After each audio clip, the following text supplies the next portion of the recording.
আসসালামু আলাইকুম। আমার পানি ফুটে গেছে, আমি এখন এর মধ্যে কলাগুলা দিয়ে দেব। কাঁচা কলাগুলা দিয়ে 2 মিনিট একটু ভাপাই নিব। তারপরে আমি কলা দিয়ে ইলিশ মাছ দিয়ে রান্না করব। এভাবে কলাটা ভাপাই নিলে তরকারিটা কালো হয় না।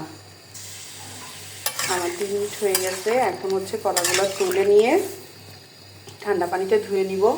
তারপর আমি মশলা কষিয়ে রান্না করব। আসসালামু আলাইকুম। তো আমি চলে এসেছি আপনাদের সাথে। এখন কলা দিয়ে ইলিশ মাছ দিয়ে রান্না করব। একটু আগে তো আপনারা দেখেছেন আমি ভাপ দিয়ে রেখেছি কলাটা। এখন হচ্ছে আমি পেঁয়াজ বাটা ও জিরে বাটা দিয়ে দিব। এখন আমি পেঁয়াজ বাটা দেব, জিরে বাটা দিব,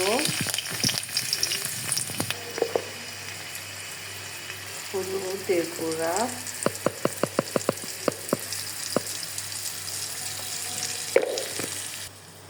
মরিচের গুঁড়া,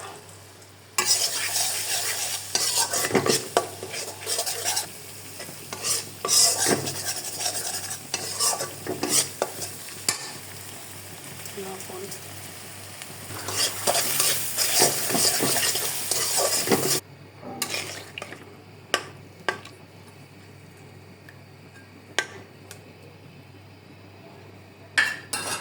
মাছটা হতে থাকুক, আমি হচ্ছে একটু ঢাকা দিয়ে রাখবো।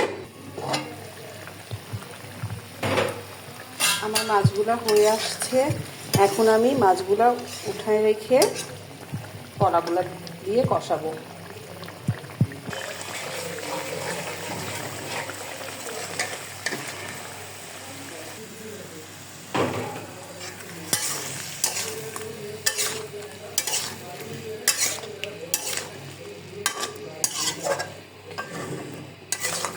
এই কলাগুলো অনেক জালি কলা, এগুলা ভর্তা করলে বেশি মজা লাগতো, কিন্তু যেহেতু মাছ আছে এই জন্য মাছ দিয়ে আমি হচ্ছে কলাগুলা ঝোল করতেছি। ঠিক আছে,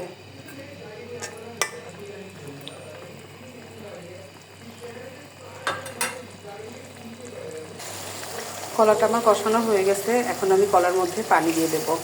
কলাটা জালি কলা তো গরম পানি দিয়ে একটু 2 মিনিট ভাপ দিয়ে নিলে কলার যে কষটা সেটা চলে যায় আর খেতে খুব ভালো লাগে। আর আমি কলাটা একটু চোচা সহ ছিলি যাতে হচ্ছে ভিটামিনটা ঠিকঠাক থাকে। এই জন্য হয়তো আমার কলাগুলা বেশি কালো দেখা যাচ্ছে, তবে খেতে কিন্তু অনেক মজা লাগবে।